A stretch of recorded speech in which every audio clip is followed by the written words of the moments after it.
হঠাৎ বালুর ভেতর থেকে একটি বড় কাঁকড়া বের হয়ে এলো। তাকে দেখে ছেলের মনে হলো অবশেষে আজ ভালো একটা শিকার মিলেই গেছে। সে খুশি হয়ে তাড়াতাড়ি তার দিকে গেল, কিন্তু কাছে পৌঁছে দেখলো এটা তো শুধু একটা মাদি কাঁকড়া। ঠিক তখনই চারপাশে ছোট ছোট কাঁকড়ারা দৌড়াতে শুরু করলো, আর তাদের মা তার তীক্ষ্ণ ধারালো পাঞ্জা উঁচু করে ধীরে ধীরে ভয়ঙ্কর ভঙ্গিতে ছেলের দিকে এগোতে লাগলো। ছেলে ভয় পেয়ে গেল, মনে হলো এবার বোধহয় সে কাঁকড়ার খাবার হয়ে যাবে। কিন্তু ঠিক পরের মধ্যে কাঁকড়া মা তার বাচ্চাদের নিয়ে হঠাৎ সেখান থেকে পালিয়ে গেল, যেন কোনো ভয়ঙ্কর জিনিস থেকে বাঁচার চেষ্টা করছে। ছেলেটি হঠাৎ উপরের দিকে তাকালো আর দেখে হতবাক হয়ে গেল। উপরে পাহাড়ের চূড়া থেকে অসংখ্য শিশুদের কঙ্কাল ঝুলে আছে।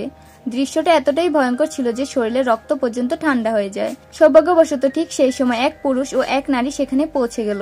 এই ভয়ঙ্কর জায়গাটা দেখে তারা বুঝে গেল, দেখতে সাধারণ মনে হলো এই ছোট দ্বীপটি আসলে প্রাণ সংকটপূর্ণ ফাঁদে পড়া। তারা দ্রুত সেখান থেকে বেরিয়ে যাওয়ার চেষ্টা করছিল, কিন্তু ভুলবশত ওই পুরুষের পা দড়িতে লেগে গেল, আর পরের মুহূর্তেই তারা একটি ফাঁদে ঝুলে গেল।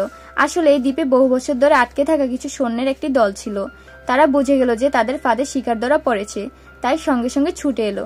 কিন্তু তারা পৌঁছানোর আগে সবাই পালাতে সক্ষম হয়েছিল, শুধু ছেলেটি ছাড়া, যাকে তারা ধরে ফেলতে সক্ষম হয়। নিজেদের লুকিয়ে থাকা সঙ্গীদের বের করে আনতে সৈন্যরা ছেলেটিকে হৃদের মাঝখানে ফেলে দিল। তারপর তারা একটি ছোট ঢোল বাজাতে শুরু করলো।